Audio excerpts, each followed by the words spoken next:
Feliz tarde.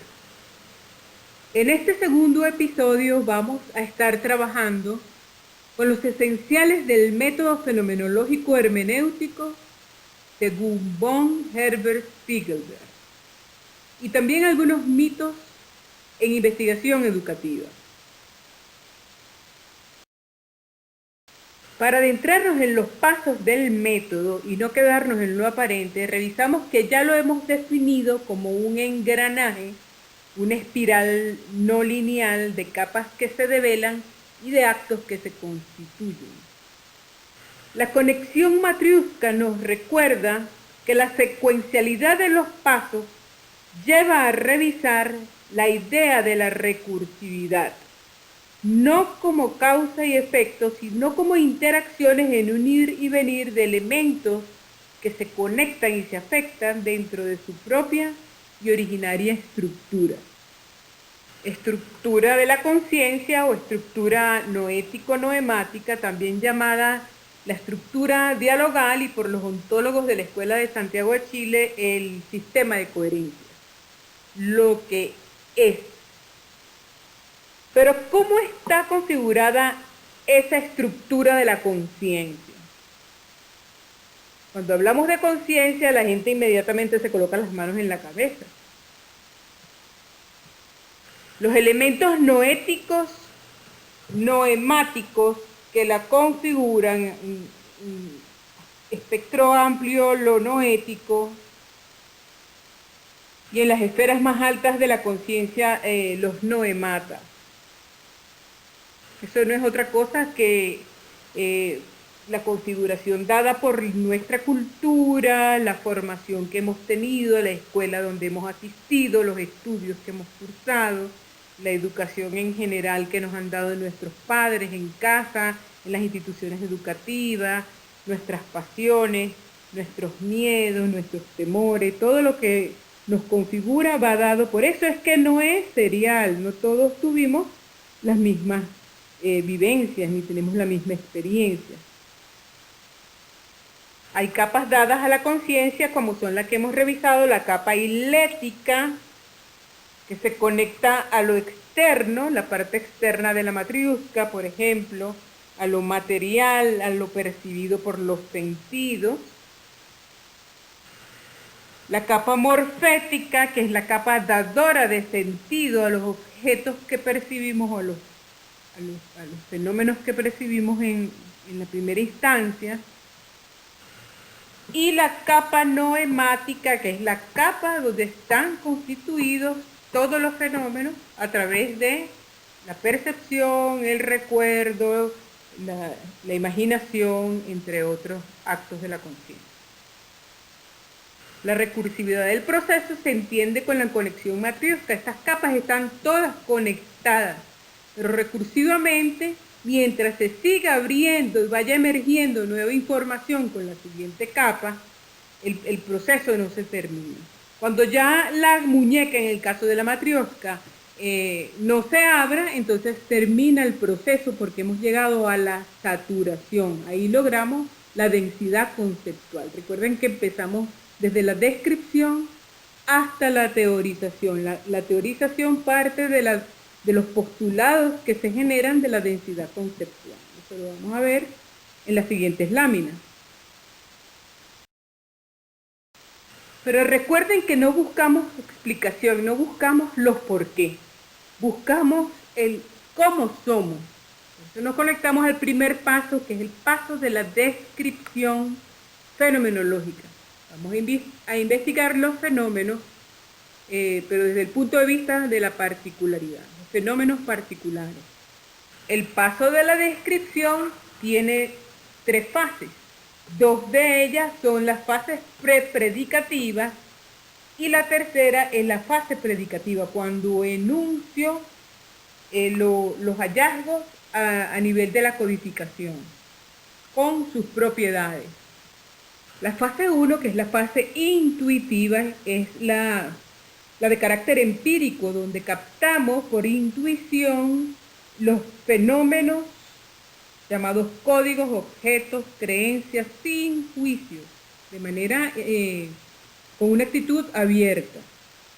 La fase 2, la fase analítica, la fase B, en la lámina, allí detallo los fenómenos, detallo cuáles son sus propiedades, las relaciones que tienen entre ellos y si hay conexiones con los fenómenos adyacentes.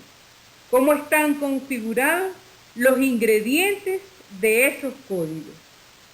Siendo esas fases A y B la fase prepredicativa. En la fase predicativa, la fase C, es cuando establezco la gestal de los fenómenos ubicados en un marco de clasificación y allí se describen fenomenológicamente afirmando su existencia, sus propiedades, sus conexiones y el contexto. Allí paso a lo que son características distintivas de una codificación más selectiva. Un panorama más formal de esta articulación noético-noemática nos pasea por las tres capas con sus componentes reales, la capa sensible hilética y la capa intencional morfética, y con sus componentes irreales en el sentido de que no son tangibles o están dentro ya de la estructura dialogal del individuo, que es la capa de lo constituido, lo dado tal como aparece, la cosa dada. Vamos a poner un ejemplo con una investigación sobre la praxis docente. Y sale a flote el código actitud del docente. Ese código puede ser dado por el sujeto de dos maneras. Puede ser dado desde el punto de vista categorizado o desde el punto de vista codificado. Explico a qué se refiere. Un estudiante o un entrevistado me puede decir, es que no me gusta la actitud del docente, o puede hablar en términos de no es respetuoso, llega tarde, falta de seriedad. Aquí podemos trabajar deductiva o inductivamente. Si no me gusta la actitud del docente, entonces pregunto cuáles son los elementos que te hacen pensar o te hacen sentir ese disgusto. Entonces empieza la narrativa de los elementos. No es empático, no se autocontrola, dice malas palabras, es falta de respeto, es aprovechador. O desde el punto de vista inductivo, cuando se me otorgan todos esos códigos que acabo de mencionar, yo los agrupo en un código más selectivo, categorizándolo en actitud del docente, a este nivel. Fíjense que pasamos de lo hilético, donde se nos arroja el código, al sentido, al darle sentido a ese código, cuando ya nos empieza a narrar el interlocutor sobre lo que le ocasiona el comportamiento o la conducta de este profesor. Marca una gran diferencia a la hora de obtener o manipular un código, analizar cuáles son las propiedades. Entonces pregunto, ¿siempre el profesor falta el respeto? No, de pronto fue ese día porque no llevé la tarea. Entonces, ahí hay un contrasentido que nos lleva o bien a descartar el código o a seguir indagando para definirlo puntualmente. Para ello trabajo con los otros informantes en caso de que los tenga y hago la comparación para poder saturar ese código, incorporarlo o descartarlo. Muchas veces yo insisto en que la entrevista abierta y a profundidad debe ser acompañada por la observación en el acto de llevar a cabo la entrevista. Hace poco una persona que estaba todo el tiempo conectada por la red me decía, oye, pero ¿cómo es posible que no hay internet, no hay equipos, no hay tabletas, no hay computadoras para hacer las tareas? Y pero revisa lo que estás diciendo, porque estás conectada prácticamente todo el día, tienes un equipo celular inteligente. Entonces muchas veces tenemos que llevar a la reflexión al sujeto para que se dé cuenta si es así que lo concibe o sencillamente está poniendo una excusa para no trabajar. O si realmente manejan la creencia de que no contamos con el aparataje suficiente para llevar a cabo ese proceso de aprendizaje. En el paso 1 revisamos las esencias particulares, los detalles.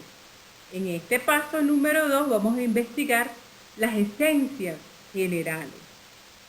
Conectamos al método eidético, también llamado método de abstracción ideatoria o de intuición de lo general, que nos lleva precisamente a través de escalones a la aprehensión de la esencia. Spiegelberg dice en su libro, no hay una intuición, recuerda que intuir es captar, no hay una intuición adecuada de las esencias generales sin la intuición antecedente, que puede ser simultánea, de esos detalles ejemplificadores. Entonces, yo voy de las partes a lo general, voy de los códigos a las categorías. Estos códigos tienen componentes básicos, variantes, matices, grados y características que me invitan a posicionarlos en un escalón más elevado llamado categoría, donde se pueden relacionar varios códigos y ser agrupados en un solo código superior, por decirlo de alguna manera. Por eso es que se dice que los códigos pueden ser categorías y las categorías pueden ser códigos. Cuando yo estoy en la actitud natural, en esa interacción abuelo de águila, antes de pasar a la observación tipo lupa de los detalles particulares, yo puedo obtener códigos que luego pasan a ser categorías.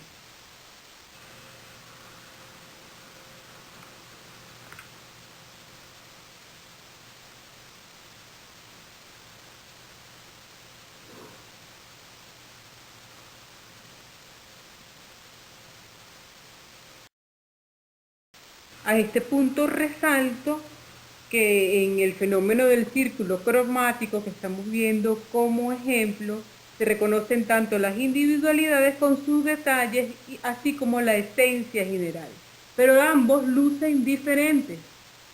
Esencias particulares, por ejemplo, amarillo, azul y rojo, se unen por afinidad, se pueden unir por patrón, se pueden unir porque tienen una esencia común, o se pueden unir por una teoría existente, en este caso, como lo conocemos, colores primarios. Entonces pasan a ser de tres objetos particulares, el amarillo, el azul y el rojo, a ser una sola esencia denominada colores primarios, la categoría de los colores primarios, y así sucesivamente lo puedo organizar como por categorías de colores brillantes, colores claros, colores oscuros, colores análogos. Lo importante resaltar aquí es así como desciframos las propiedades en las esencias particulares, tenemos que descifrar también las propiedades en las esencias universales o categorizadas. Esencias categorizadas también tienen relaciones entre sí y generan lo que llamamos vértices o puntos nodales, que es donde ellas convergen y se encuentran. Si las categorías se encuentran en vértices o puntos nodales, quiere decir que tienen relaciones esenciales también entre ellas. Entonces pasamos al tercer paso, que precisamente es cómo aprendemos esas relaciones. Hay dos tipos de aprehensión: las relaciones dentro de una sola categoría, una sola esencia, o las relaciones entre varias categorías o varias esencias.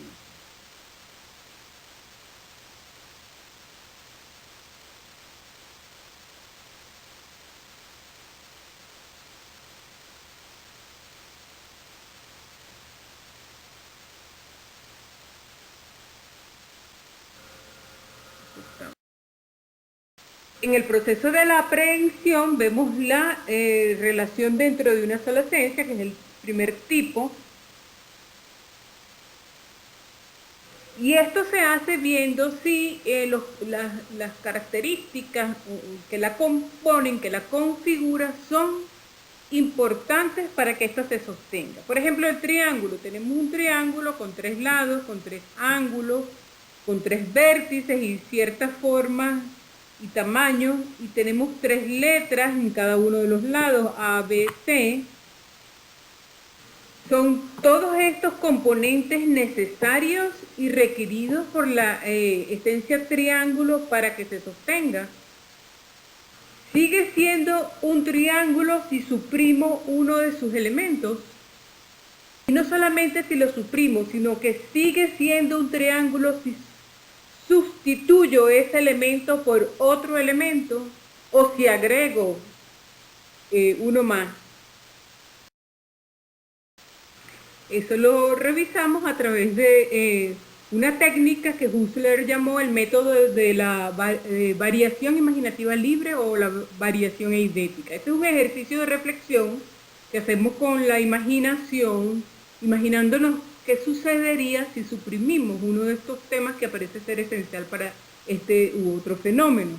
Y al hacerlo constatamos lo que sucede. Vemos qué sucede cuando omitimos los componentes y qué sucede cuando los reemplazamos por otros.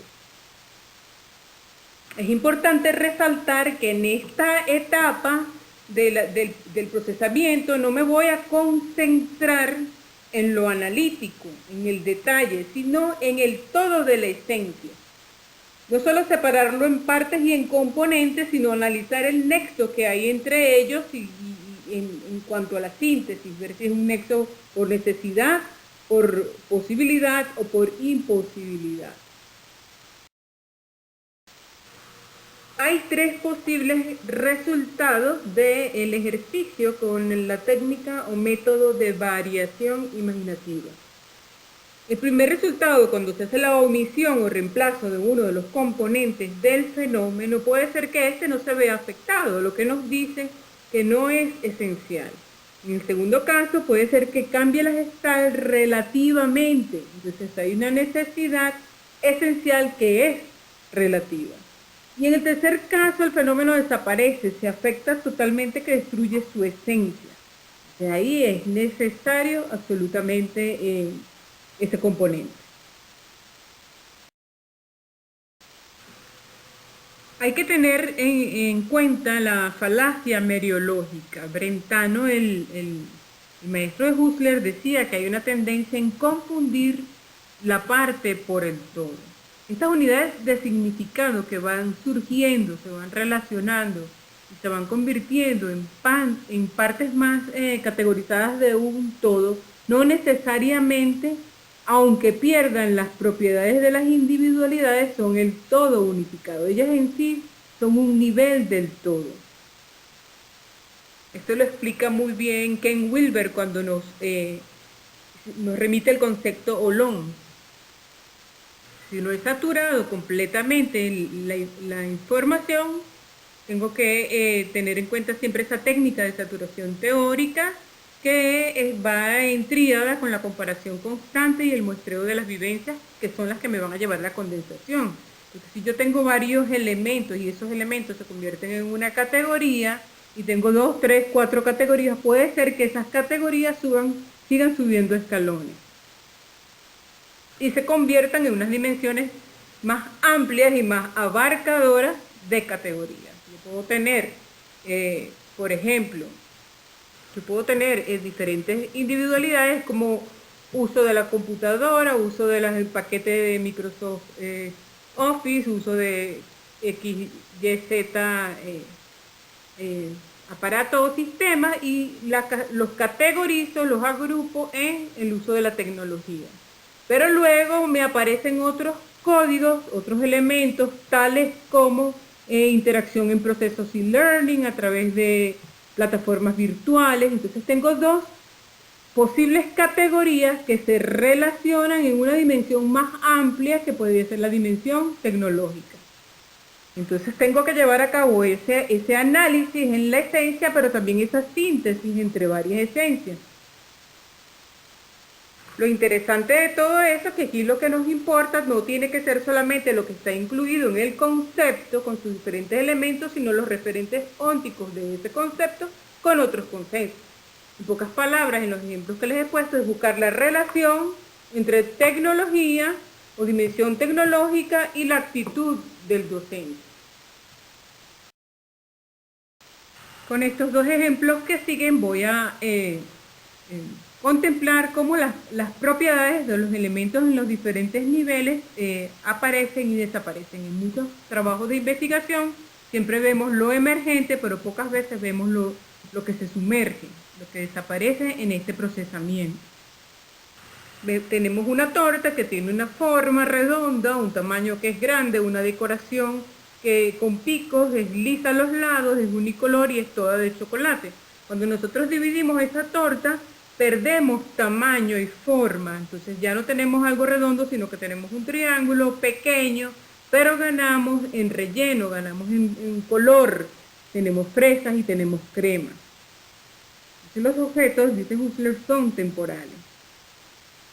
Este ejemplo también nos indica lo imperativo de considerar las propiedades de los elementos a todos los niveles de la reducción y de la condensación teórica.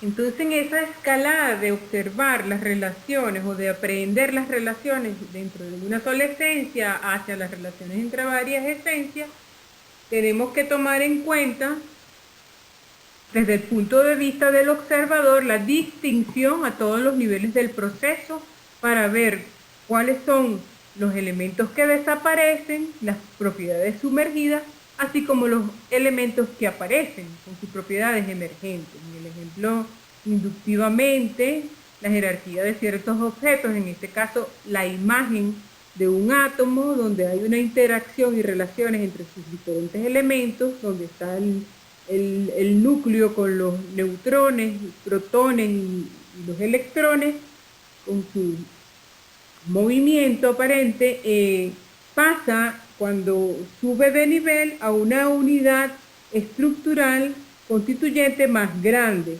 El átomo, el núcleo desaparece con la carga, pero se observa luego que ganamos enlaces, ganamos en vibración, ganamos en unión y en combinación. Eso no lo teníamos de esta manera cuando estábamos viendo la particularidad de la relación entre las esencias más individuales. Este ojo del observador es el que nos lleva al paso 4. Cómo emergen los fenómenos. Hemos visto ya hasta este momento lo que emerge, la cantidad de individualidades que son agrupadas, pero no nos hemos detenido a cómo emergen lo que llama Husserl y Spiegelberg los modos de apariencia. Apariencia visto en este sentido como la forma particular en la que el fenómeno se nos presenta al ojo del observador.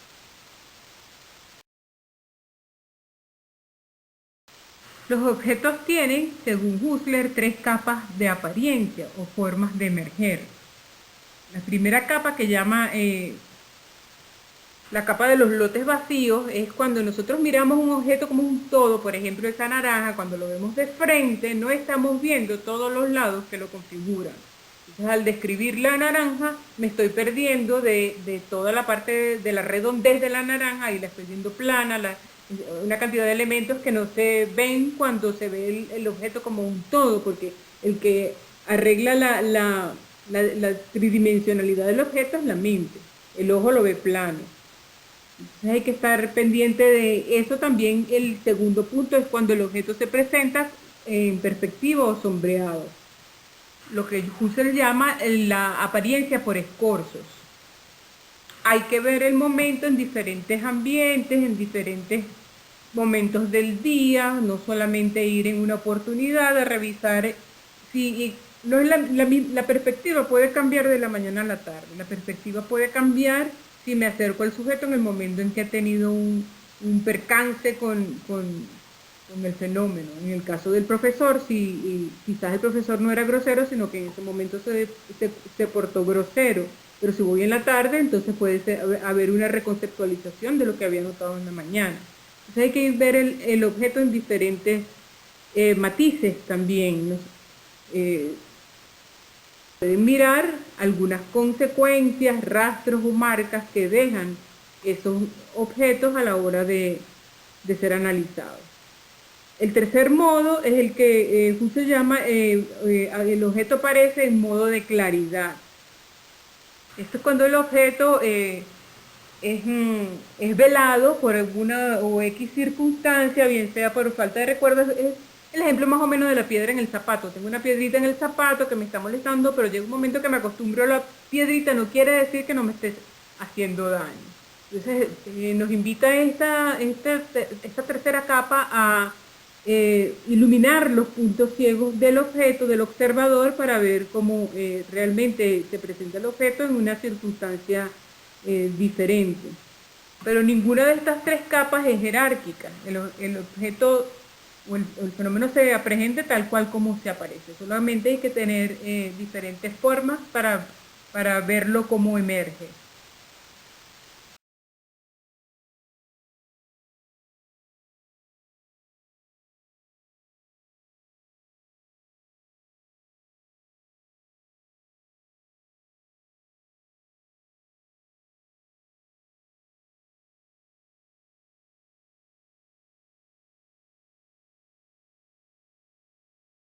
Vemos en el quinto paso la estructura noético-noemática con entre comillas lo que se llama el logro del objeto constituido o noema. Husserl dice que los objetos conscientes en la conciencia no están así como para ir y agarrarlos como dentro de una caja, sino que primero se constituye como lo que son para nosotros y como lo que cuenta. Recuerda que hablamos temprano de la temática, y cómo se nos da ese objeto y las formas como el objeto aparece, bien sea a través de la percepción, a través de un juicio, de un recuerdo, de la imaginación o de la memoria, que pasan a ser los actos constituyentes del objeto.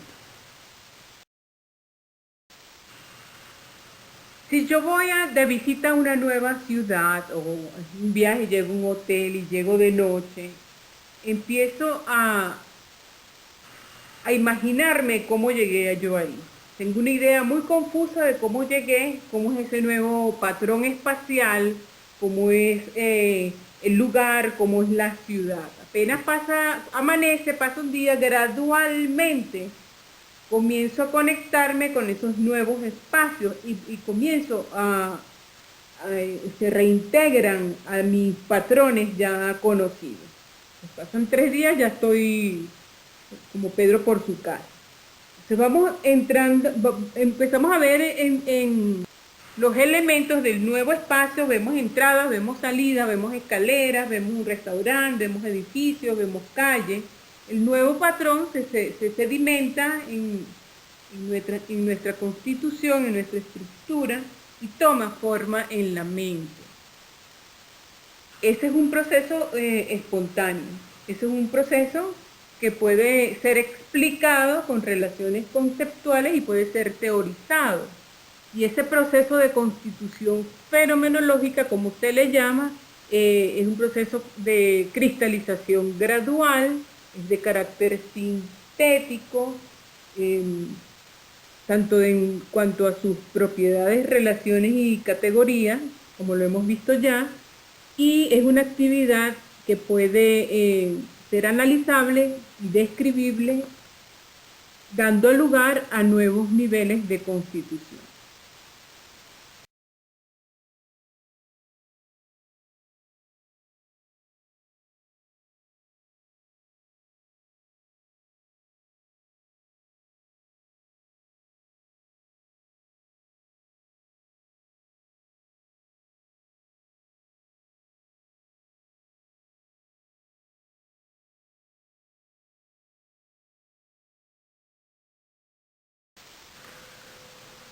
Tomado de la matemática, en la metáfora en Clameroon, que se llama el bracketing complejo, la puesta entre paréntesis, es lo que nos lleva a revisar el paso número 6 del método fenomenológico hermenéutico.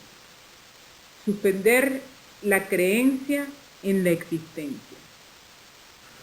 Para Husserl, la reducción es la clave maestra de todo el proceso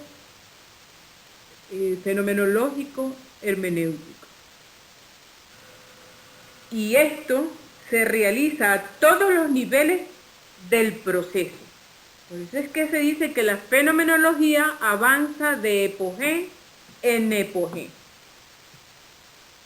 Cuando hablábamos de actitud natural en la primera instancia de visión vuelo de águila, estamos descartando, separando, clasificando objetos, clasificando lo que era tema, lo que no era tema. En la conciencia, al aplicar el método de variación eidética, se descarta todo lo que no es fenómeno. Pero la epogé no es como me dijo alguien una vez, que me quito la cabeza, me corto la cabeza y la meto en el congelador para que se me congelen los juicios. Eso no es la epogé. La epogé es la reducción del fenómeno que lo lleva a la condensación. Pero la epogé es más bien una actitud. Una actitud que hace que el sujeto se confronte con cada fenómeno como cuando se confronta a sí mismo frente al espejo.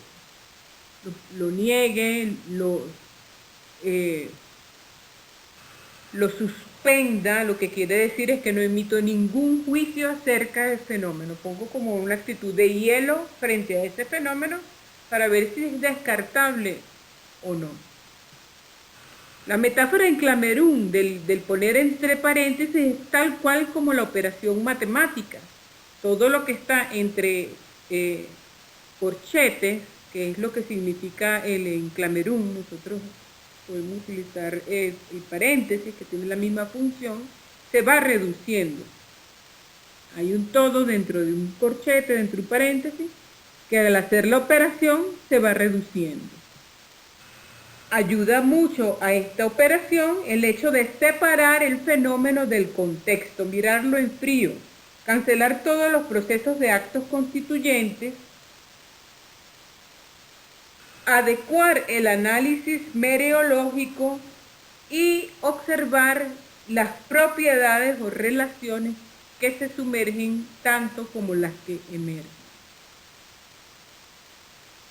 La epogé se da tanto en el sujeto investigador como en el sujeto investigado. Interpretar el significado oculto de los fenómenos. Y llegamos al paso 7. Este paso hace referencia a descubrir los significados que no se captan intuitivamente o que en el proceso de análisis o descripción tampoco se les ve. Dice Spiegelberg, ir más allá de lo que se le da al sujeto investigador. Hay que revelar, develar, iluminar el Dasein, al decir de Heidegger. Entonces, lo interesante es que contrastando con la fenomenología, donde se ve el comportamiento intencional desde el punto de vista de lo que se conecta a la conciencia como esencia para configurarla, no en mata, en esta oportunidad la hermenéutica ve lo que está en el mundo hilético y nos invita a descifrar asuntos como estados de ánimo, mensajes entre líneas, todo lo que subyace en lo material y lo que es evidente o lo que se hace evidente en la experiencia. Heidegger dice, hay que iluminar al Dasein, hacer lo que él llama la mirada ontológica para ver cómo estamos viendo en el mundo, en este caso, aparente. Entonces consideramos con esto que el método fenomenológico hermenéutico, según von Herbert Spiegelberg, no son 7 pasos secuenciales, sino que es un todo no fragmentable cuyo centro es el fenómeno.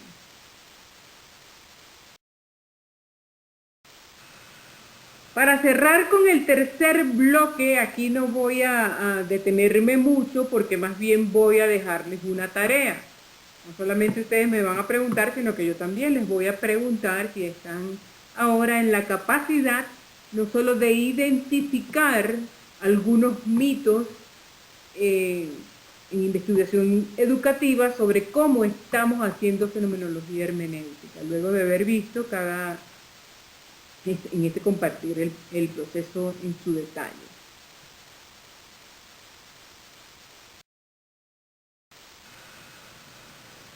Y les menciono algunos de los mitos.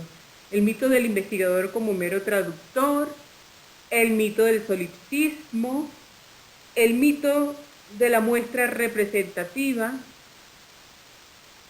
ese que dice, ¿por qué tienes solamente 2 sujetos o 3 sujetos? Tienes que tener más, tienes que tener 20. El mito de las entrevistas semiestructuradas, el mito de la validación de expertos, el mito del mero análisis lingüístico,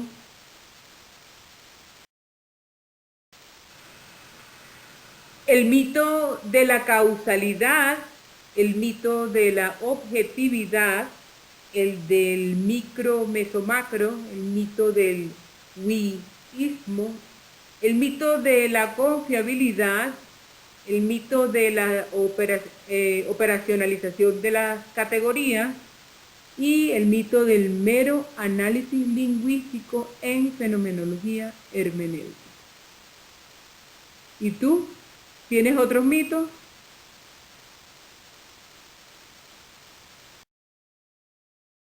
Esto es una matrioshka. Cada una de ellas es diferente. Cada una de ellas forma parte de un todo, forma parte de un tema, ya que cada matrioshka tiene su tema diferente. Es imposible encajar una matrioshka de este tamaño en una pícola pequeña matrioshka de este tamaño.